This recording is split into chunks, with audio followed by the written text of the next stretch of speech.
Olá pessoal, eu estou aqui hoje com um questionamento aqui. Um criador de Bangladesh me enviou umas perguntas como se fosse uma mini entrevista.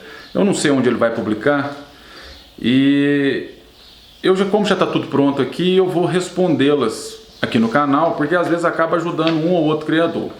A primeira pergunta é: como e em que ano você entrou para este hobby? E de onde vieram os seus primeiros periquitos? Bom, é um breve resumo da minha história. Eu já tenho um vídeo aqui no canal que eu falo sobre isso.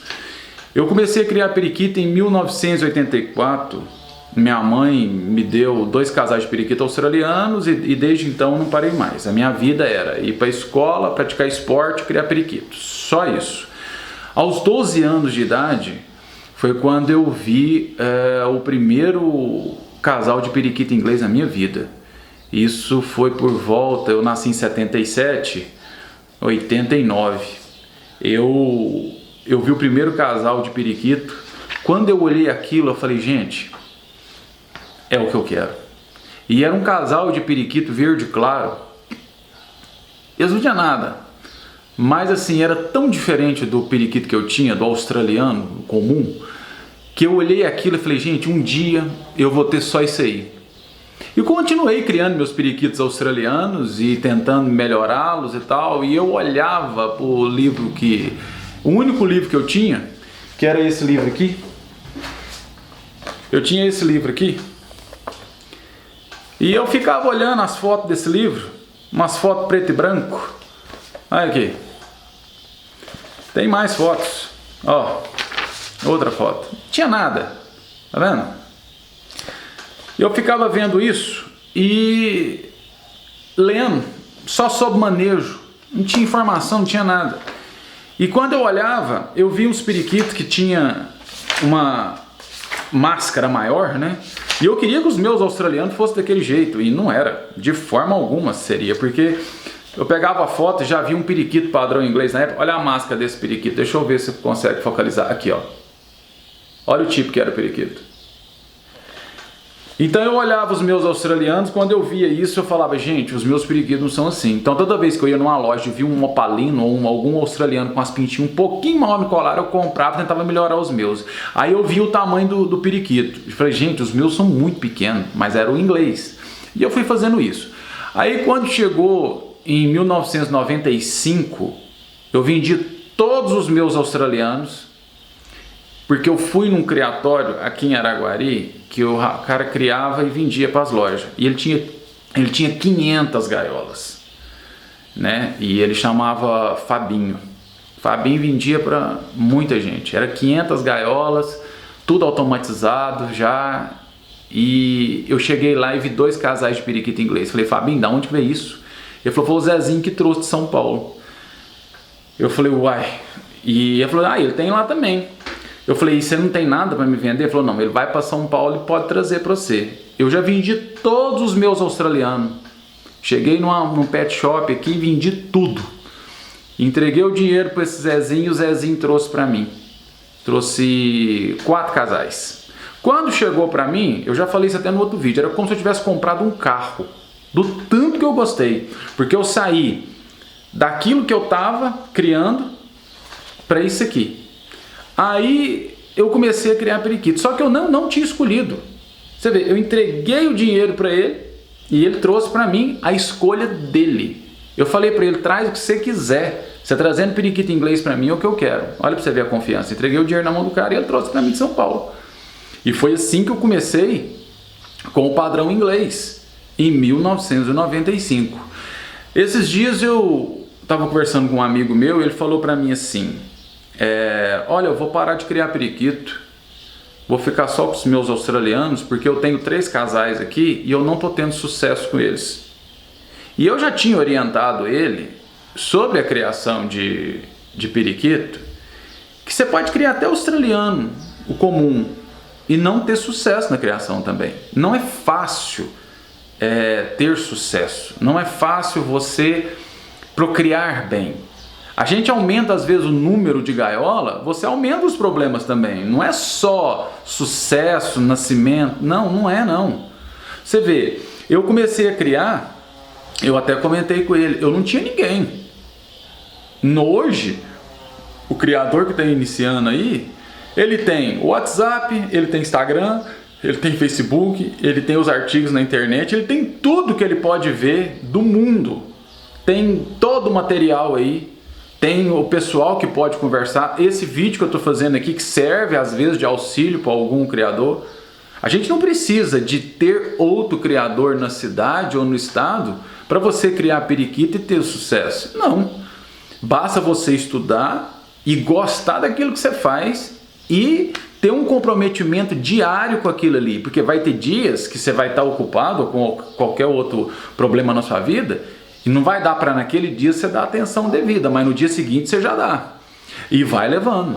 E se qualquer problema que aparecer, você for desistir, aí fica difícil. Porque eu já tive vários problemas na minha criação, mas muito mesmo. Não é só sucesso, falar assim, o Luiz Américo cria bem, tá, mas eu tenho problema também. E muito. É que às vezes eu não publico todos os meus problemas, mas eu tenho muito problema. E o pessoal geralmente que entra em contato comigo, Luiz Américo, eu tô com um problema aqui assim. Eu sei dar uma resposta. Por quê? Porque eu já tive problema. Luiz Américo, a minha fêmea tá assim. Eu pego e dou outra resposta. Por quê? Porque eu já tive o problema. Então como que eu sei disso? Porque eu já tive durante esses anos todos, desde 84, quando eu comecei até agora, eu já tive problema. Você vê, em 84, quando eu comecei a criar, minha mãe não sabia, ela foi numa loja, comprou lá o que ela queria e me deu. Ela me deu um casal que era um macho cobalto e uma fêmea verde escuro, e um outro casal era 2 ADs, face dourada celeste. Os ADs eram idênticos, eles eram irmãos inteiros, mas eu não sabia, 7 anos de idade, eu vou saber? Não sabia. Coloquei os dois para criar. Todos os filhotes nasciam com os pezinhos para dentro. Quando eles saíam do ninho, pulavam para o fundo da gaiola, eles ficavam andando com os pezinhos para dentro, assim, ó. Aí depois de um tempo, morria. Depois tirei outra cria dela, nasceu tudo assim, pezinho para dentro de novo, até que eu abri o casal.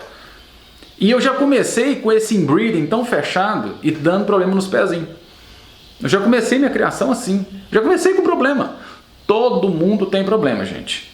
Então, o meu início foi em 1984, em 1995 eu acabei com os australianos, comecei com o padrão de exposição, e internet não tinha nada. Tava nascendo a internet, estava nascendo o Windows 95, a internet era discada, era péssima, e eu queria informação. Quando eu vi que eu poderia conseguir alguma informação na mídia social, o que eu fazia? Não existia lan house na época, igual tem hoje.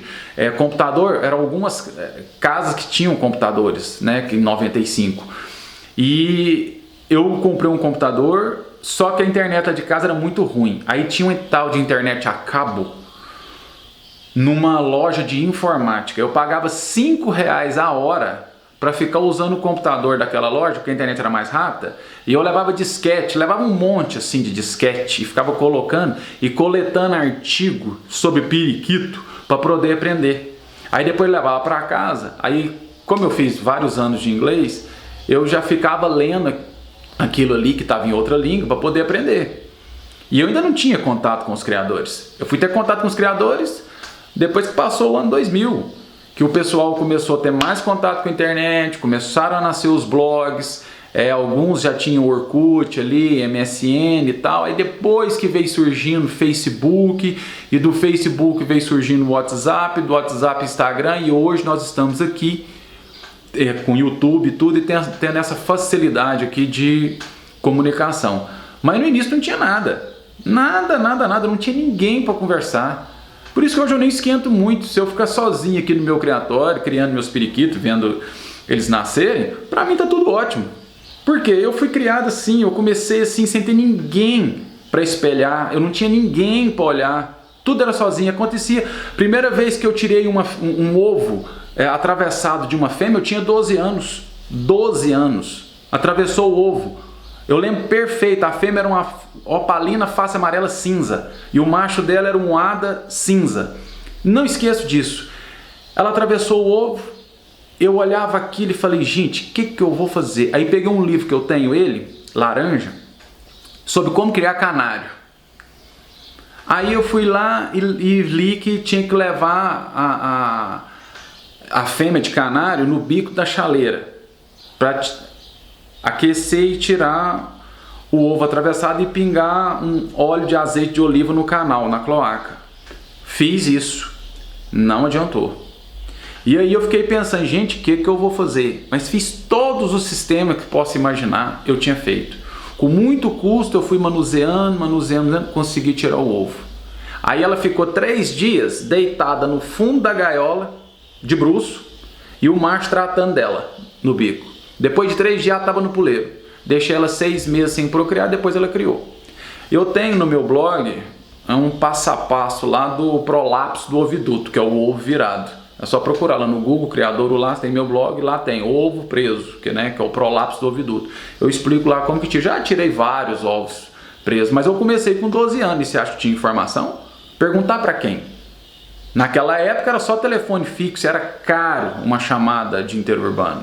Quem é mais antigo aí sabe disso. Hoje, você pega o WhatsApp, qualquer ligação que você faz aí é gratuita, conversando com uma pessoa. Então, hoje é tudo mais fácil, hoje é tudo mais simples. Então tem gente aí que está reclamando de barriga cheia, de barriga cheia. Eu acho que a gente tem que pôr mais a mão na consciência e ver que do mesmo jeito que a mídia social ajuda, ela atrapalha. Hoje as pessoas estão olhando mídia social, tá vendo muita coisa, não interessa a área. Se é esporte, se é o nosso hobby, o que é? Passeios, né? Viagens de outras pessoas, e começa a visualizar aquilo ali e acha aquilo ali o mundo. Não, não é o mundo. O que a rede social passa nem sempre é a verdade. Então é bom a gente agradecer hoje a facilidade da comunicação que tem, mas ter o pé no chão e ver que tudo é difícil para todo mundo, nada é fácil.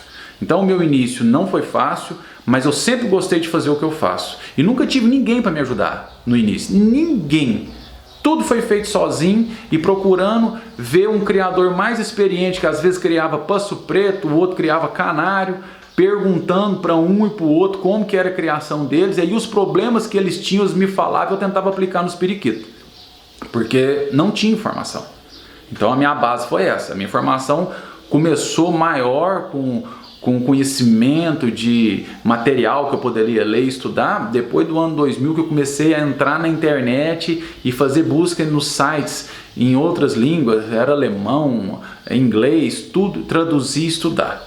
Então quem quer consegue, é só estudar. Hoje na internet tem tudo, eu já falei isso até em outros vídeos, beleza? Então esse aí foi meu início, fica um pouco longo, mas não tem como falar mais rápido do que isso. A terceira aqui, como você gostaria de compartilhar alguma memória especial relacionada ao hobby do periquito? Bom, acho que a memória especial que eu tenho aqui, que ele está me perguntando, é quando eu peguei meus primeiros periquitos. Sabe, eu acho que isso é melhor do que qualquer prêmio que você possa ganhar num torneio.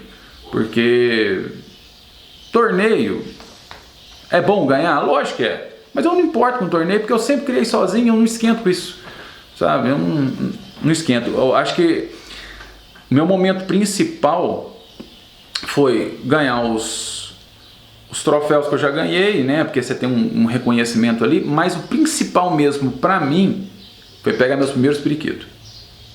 E eles eram simples. Eram ingleses, em 1995, mas eram muito simples. E eu nem escolhi. Foi ao gosto do Zezinho. Eu entreguei o dinheiro para ele e ele trouxe. De loja. Gente, periquito de loja. Eu comecei com isso. E para mim, eu nunca esqueci deles, sabe? Para mim foi a melhor coisa que já aconteceu para mim. Eu só fui escolher meus periquitos 2 anos depois, em 1997, de um criador de Uberlândia chamado Amabilis. Eu já falei isso também no outro vídeo. Foi dele que eu pude chegar, ele tinha aves para dispor, e eu comprei e comecei e dei uma melhorada na minha criação. Você vê, então assim, levou tempo.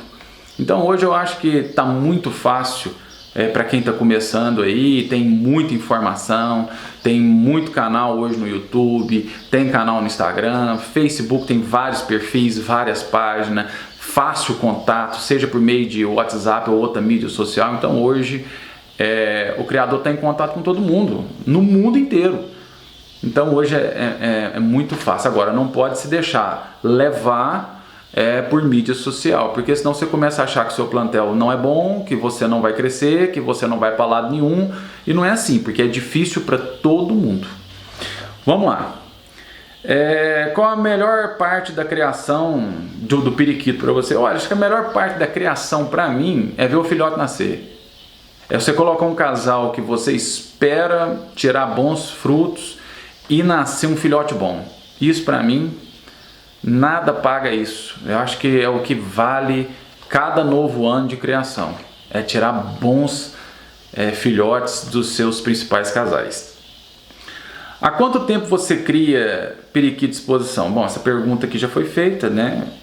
Esse padrão de exposição aqui eu comecei em 1995, que era chamado na época de periquito inglês, porque a Inglaterra era referência na época. Hoje o correto é chamar periquito australiano padrão exposição, que tem vários outros centros que hoje são referência no hobby, né? Então isso aí já foi respondido.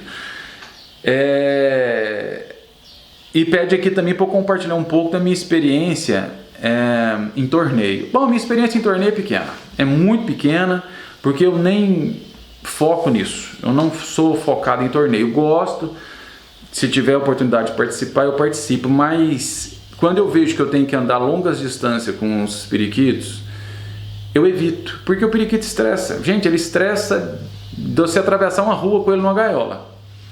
Então, eu prefiro ter todos eles aqui tranquilos para eu procriar e fazer o que eu gosto, que é criar, do que levar num torneio e eles estressar só de eu colocar eles no carro. Essa é a minha opinião, tá? Logicamente, outros criadores amam e eu também gosto de torneio. É muito bom você estar ali com outros criadores, você avaliar sua água junto com o outro, tem um árbitro que vem, analisa e fala, ó, você tem que melhorar isso, melhorar isso, melhorar isso. Esse periquito seu que já tá bom, você ganha um prêmio com um, aí no outro você já perde. Isso é muito bom. Mas é por isso que quando eu faço o torneio aqui do Bud Brasil, eu faço para o pessoal aqui da Redondeza, para poder vir participar e não ter que ficar viajando longas distâncias. Mas ainda assim, o periquito pode dar uma estressada. Então eu nunca fui de participar de torneios os regionais, eu nunca participei do brasileiro também. E também nem tenho pretensão de ir no futuro, porque a minha cabeça já é voltada para isso. O meu prazer é criar, o meu prazer é ter as aves aqui. Já ganhei troféus? Já ganhei.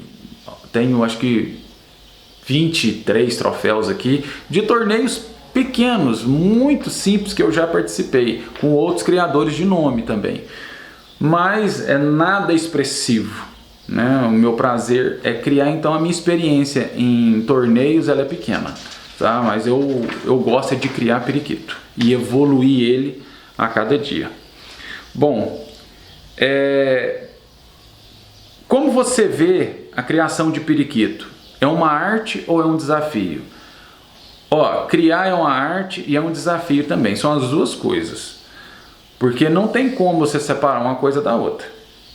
Porque não existe uma receita de bolo, né, vamos assim dizer, para falar, faça isso que você vai ter sucesso. Não, isso aí, quem falar para você, faz assim que vai dar certo, não funciona.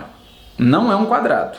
Porque quem mora em Minas Gerais tem um clima, uma umidade, tem um local que cria. Aí você vai lá para Tocantins, é muito mais quente. Você vai para o Mato Grosso, é mais quente ainda. Às vezes o ar é muito mais seco. Então a criação em Minas é diferente da criação no Mato Grosso. Aí você vai lá no sul do país, na época do inverno, é completamente diferente também. Você vai para o Nordeste, é outro clima. Então não dá para falar que a criação lá no Rio Grande do Sul o que um criador lá faz é idêntica a que um criador vai fazer lá em Pernambuco. Não dá para fazer, porque o inverno de Pernambuco é completamente diferente do inverno no Rio Grande do Sul. Então tem que ser tratado de forma diferente. Então criar é uma arte. E outra coisa, você tem que conhecer seus periquitos. Eu já falei isso em outros vídeos. O criador que não se atenta a conhecer as aves que ele tem, e aí que vai a arte de criar, ele não vai para lado nenhum. Não tem como você tratar a gaiola 1 igual você trata a gaiola 2. Os periquitos na gaiola 1, agem de uma forma, os periquitos na gaiola 2 agem de outra. Você tem que dar tratamento diferente para eles. Às vezes na gaiola 1 o macho trata de filhote perfeitamente, a fêmea também, não bate, é uma perfeição. Na gaiola 2 já mata o filhote. Você tem que dar tratamento diferente para ele. Então você tem que conhecer suas aves, conhecer seus machos, conhecer suas fêmeas. Cada um age de uma forma. Essa é a arte de criar. Tem que aprender isso. Isso só vem com o tempo. Agora, qual que é o desafio? O desafio é melhoramento genético, melhorar suas aves a cada ano. Esse é o desafio. A busca do periquito ideal. Montar um quebra-cabeça. Dar um passo além. Subir um degrau após o outro. Isso é difícil. É um desafio, e é um desafio para todo mundo, para o melhor criador do mundo até aquele que está começando hoje. Então não tem como separar uma coisa da outra. Você tem que ter a cuidade visual para ver que aquela ave é boa, somar com outra boa, conhecer cada uma, conhecer o tipo de cada uma, se ela é agressiva, se ela não é, como que aquele macho está reagindo, como que aquela fêmea está reagindo, e se nas qualidades que cada um tem, se eles vão somar, se vai dar algo positivo lá na frente. Então a arte e o desafio, eles andam junto na evolução do periquito e da criação. Eu penso dessa forma. Vamos para outra pergunta aqui. Quais as variedades que eu crio, né? E quais são as mutações que o criador iniciante deve começar a criar periquito? Bom, eu crio várias mutações, eu não tenho isso. Acho que a única que eu não tenho aqui ainda, assim, que eu estou desenvolvendo é o fulvo. Mas já tive um fulvo aqui que eu peguei, mas não quis dar continuidade, mas por opção, porque se depender de mim eu até crio fulvo. Mas todas as demais eu tenho aqui. Eu acho o seguinte, tem gente que não gosta de criar séries raras, porque fala que série rara é difícil de desenvolver. É difícil de desenvolver porque tem pouco criador trabalhando com elas. Do mesmo jeito que tem um excelente verde claro, um excelente verde cinza, um excelente cinza, você consegue ter também um excelente lutino, um excelente arlequim recessivo, um excelente fulvo, um excelente rendado. Consegue, por que não? Tudo vem de um ancestral só, que é o periquito australiano nativo verde claro. Todos vêm dele. Agora, durante anos e anos, o pessoal está trabalhando mais o quê? Os normais, opalinos, cintilantes, hadas, trabalhando essas mutações. Logicamente, no Brasil, você vai ver essas mutações mais bem desenvolvidas, mas se você desenvolver as outras, fica tão bom quanto, só que você leva um tempo para fazer isso. Só que a maioria dos criadores já querem, na primeira ou na segunda geração, já tirar um periquito, levar para o torneio e ganhar troféu.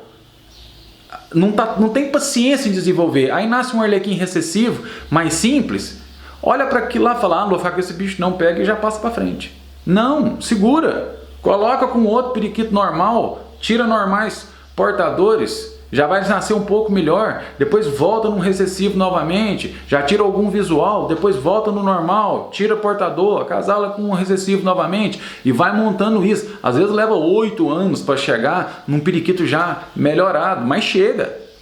Todo mundo é assim, esse é o desafio de criar. Então, para o criador iniciante, o que eu digo?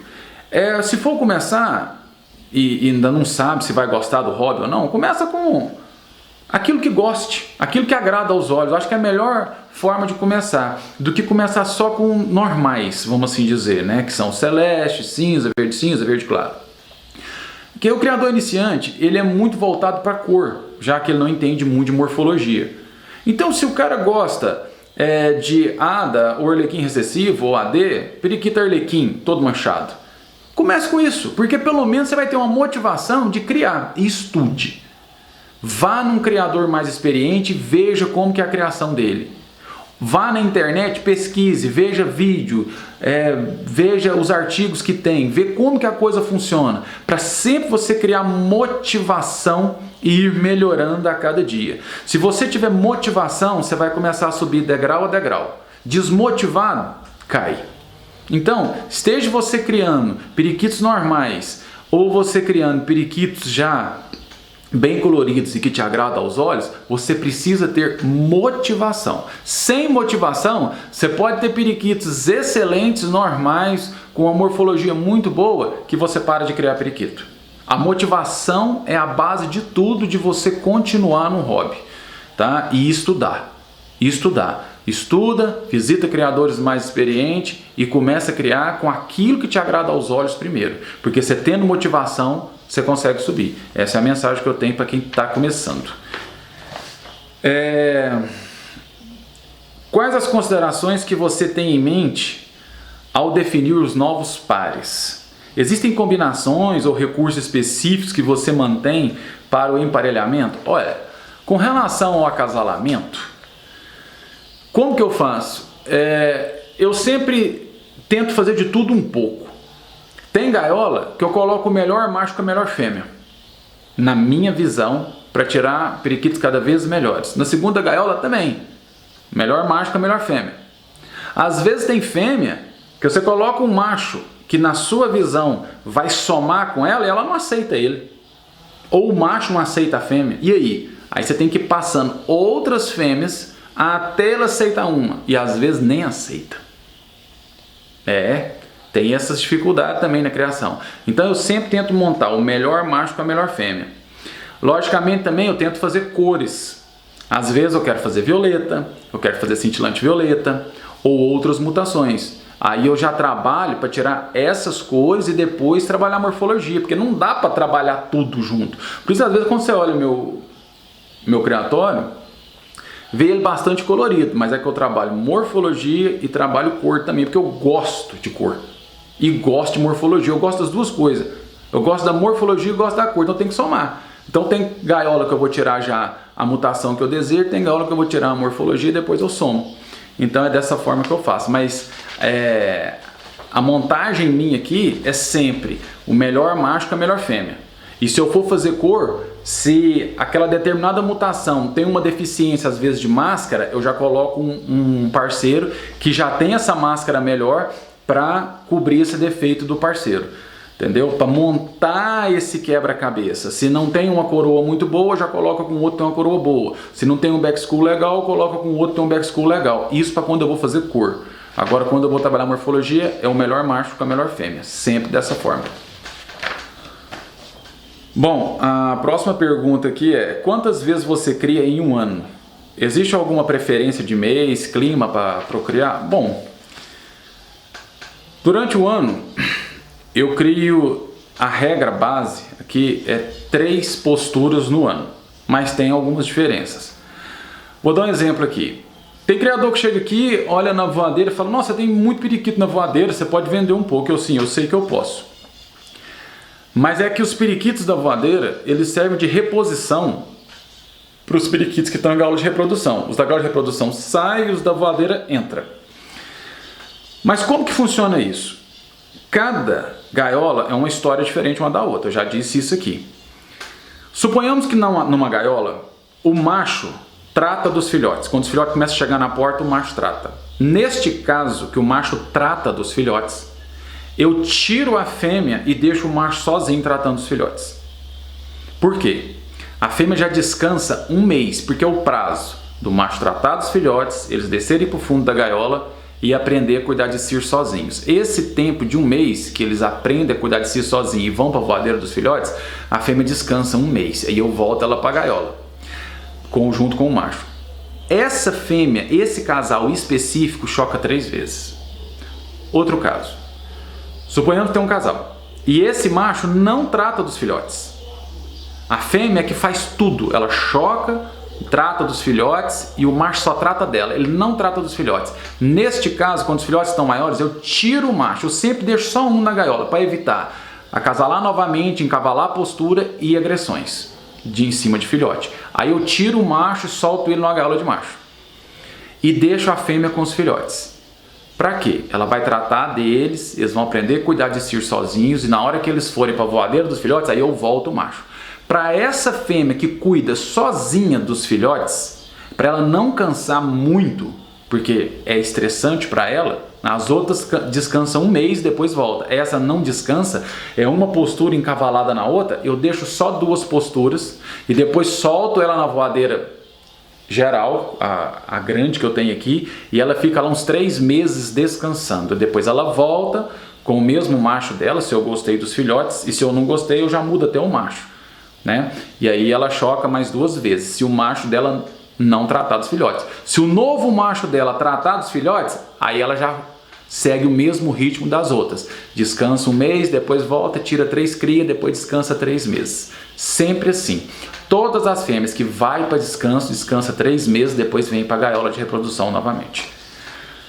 Bom, continuando aqui. Quais são as dietas, alimentos que você mantém? Varia entre época e período de reprodução e descanso? Olha, não. A minha alimentação aqui é base, né? São as sementes que todo mundo pode dar, que tem aí nas casas de aves, que é alpiste, painço, senha, aveia e ninja. Cada um tem a sua proporção. Eu gosto de fornecer muito senha para eles. Eu acho que é o painço japonês. Eu acho que é uma semente muito boa, né? Que eles gostam muito de se alimentar com senha. Depois, quem não tiver experiência faz, vai ver que é muito boa sim. De farinhada, eu uso uma farinhada que tem no mercado aí. Não vou citar nome porque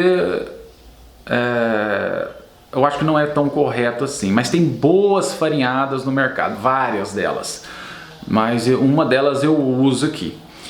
Uso mineral com carvão vegetal, uso pedras de cálcio, de vez em quando também eu compro osso de ciba e ponho nas voadeiras para eles, água limpa todo dia. E agora eu estou colocando uma forragem no fundo das voadeiras de feno de alfafa. Eu fui no criatório do Flávio há um tempo atrás e ele estava usando feno de Maasai. E eu olhei aqui e fiquei um pouco resistente. Aí eu peguei e resolvi utilizar o feno de alfafa, que ele é mais completo, ele é mais rico de nutrientes. Eles podem se alimentar, serve de forração. Tem que tomar cuidado para não mofar, né? Eu já dei uma estudada sobre isso aí, recebi também alguns conselhos de pessoal que já lida com isso há um tempo, mas lidando com outros animais. O feno de alfafa, ele tem 18% de proteína, 23% de fibra alimentar, e tem fósforo e minerais também no feno. Então, para eles é muito bom. Serve de alimento e serve de forração. Estou fornecendo isso também, mas é porque eu tenho voadeiras grandes aqui. Para quem está nas gaiolas, eu não faço isso. Nas gaiolas vai só as sementes, a farinhada, que já tem todo o complexo vitamínico, não tem necessidade de ficar dando outro tipo de alimento. O mineral com carvão, pedra de cálcio, osso de ciba e água limpa. Eu acho que isso aí já é fechado tudo que eles precisam, né? Agora, para quem quer fornecer algum alimento, seja vegetal ou legume, fruta, é à vontade. Você pode fornecer tudo para eles, desde que seja natural, livre de agrotóxico, livre de pesticida, produto químico, tudo que for natural, você pode fornecer para os periquitos. Fruta, legume e vegetal, tudo pode fornecer. Se eles gostarem, isso é à vontade, só toma cuidado com um produto químico. Bom, vamos para outra pergunta aqui. Quais os recursos específicos você acha que são mais desafiadores para desenvolver? Quais são as características específicas, na sua opinião, para um novato que deve concentrar inicialmente? Bom, aqui ele está querendo saber da questão morfológica do periquito. O que é mais difícil para evoluir no periquito? Olha, na minha opinião, e analisando o padrão europeu, que está muitos anos na nossa frente, eu acredito que o mais difícil de colocar num periquito é estrutura e pena longa. É muito difícil. É muito difícil você alongar uma pena de uma coroa, alongar a pena do corpo e dar uma estrutura para o periquito, um porte para ele, aliada a essa estrutura de comprimento de pena, que não é fácil. Todo criador no Brasil está trabalhando isso aí. E você leva anos para andar assim, milímetros. Então o que eu acho que é mais desafiador na criação é alongar a pena do periquito, tá? E colocar essa pena, principalmente da coroa, essa pena mais longa, essa pena comprida, porque uma coisa é ter coroa alta. Eu estou falando a coroa com direcionamento negativo, a pena longa que cresce logo acima da narina para baixo, formando um arco na coroa. E essa estrutura, e na hora que ele fica de perfil, você vê aquele olho rasgado, um back skull grande, um periquito que tem ombro, formato trapézio, você formar essa estrutura, eu acho isso aí, colocar isso em todo o plantel, porque não adianta você ter 100 periquito e tem 2 com essas características. Você tem que ter pelo menos 80. Aí é que é o difícil, o desafiador. Entendeu? É ter o plantel inteiro, 80% do plantel com aves com essa característica. É complicado, sabe? Então o que eu acho mais difícil hoje em dia, desafiador, é alongar a pena e dar essa estrutura para o plantel inteiro. Quais são as diretrizes que você deseja dar aos novos criadores que desejam criar periquito em todo o mundo com base nos anos de experiência? Olha, acho que o criador iniciante, o que eu tenho para falar para o iniciante? Primeira coisa, trace um objetivo. Traçou esse objetivo, vá visitar criadores experientes. Gente, não tem jeito. Tem que visitar criador mais experiente. Vá no criatório, conversa, olha, vê, escuta o que o cara está falando. Depois conversa com o outro. Tenha cuidado visual, veja, olha como que a pessoa cria, como que ele trata os periquitos, vê os conselhos que esse criador passa para você, vê alguém que você goste, entendeu? Entra na internet, pesquisa, vê um outro criador que você, às vezes, que esse criador te passa confiança, procura se espelhar nele, pergunte, não tenha vergonha de perguntar, estude, vá na internet, estuda bastante. Tem muito material hoje. Hoje com a mídia social é fácil de você ver novas fotos, vídeos dos plantéis que tem no mundo todo. Você pode se espelhar em criador europeu, isso é ótimo. Espelhe lá em cima. Se você espelha lá em cima, seu objetivo está muito longe de você, é melhor até de você ir subindo. Eu quero ter o criatório igual do fulano, faça. Eu quero ter umas aves igual do ciclano, faça. Trabalhe, estude, entendeu? Crie motivações que vá fazer você criar melhor a cada dia. Você tem que estar motivado, porque a pessoa que não está motivada, ela deixa os periquitos de lado, e aí não é bom. E depois acha que os periquitos não estão andando bem, mas não é. Será que você está dando a atenção devida aos periquitos? Pois é, tem gente que não trata dos periquitos direito, não estuda e depois acha que a criação não está evoluindo bem, mas será que você está tratando dos periquitos da forma correta? Será que você está dando atenção devida? Quem bate demais no cavalo, uma hora ele deita. E aí, para ele levantar, leva um tempo. Então eu acho que o criador iniciante, ele tem que primeiro criar o que gosta, para ele sempre ficar motivado, estudar para saber como que é o hobby, como que tem que ser, e se espelhar em criadores mais experientes, visitar para saber o melhor caminho que ele tem que seguir. E não ficar chateado, nossa, meu melhor periquito morreu. Um dia ele iria morrer. Tem que pôr isso na cabeça. Um dia ele iria morrer. E vão morrer outros tão bons quanto ele. É eterno isso, gente. Até nós vamos morrer. Eu não sei quantos dias o livro da gente tem página para continuar lendo. E isso um dia para. Então, se você tem uma ave boa, use ela. E use ela com cautela para você usar ela mais tempo. E não fique chateado se o seu melhor periquito morrer, porque geralmente quando morre o melhor. Morre o melhor macho, a melhor fêmea, num ninho. Se tiver 5 filhotes e tiver de morrer algum, por algum problema ou do nada, morre com um papo cheio de comida. Você fala, gente, mas morreu de quê? Pois é, e morre o melhor. Fala, não, mas aquele outro lá é o mais simples, porque não foi ele. Pois é, a gente não sabe o que Deus escreve pra gente. E na criação, às vezes, acontecem certas coisas pra gente aprender. Eu já aprendi demais com criação, demais. E quando às vezes morre um dos meus periquitos que eu considero melhores, é um desafio para mim trabalhar o que eu tenho e tentar tirar periquitos melhor que aquele que morreu. E eu só agradeço a Deus por ter o que eu tenho hoje. É sempre agradecendo. Morreu? Agradeça. E trabalha para melhorar. Nasceu bicho bom? Agradeça. Aí morreu, perdeu, adoeceu? Faz o possível para melhorar aquele periquito. Morreu? Agradeça. Sempre agradece. Porque tudo tem um propósito na vida. Eu acredito dessa forma. Então, tudo que acontecer com a gente, agradeça a Deus. Eu penso dessa forma. Ok? Por último, como que os iniciantes podem lutar contra as doenças e que precauções devem tomar? Bom, com relação às doenças, o que eu tenho a dizer?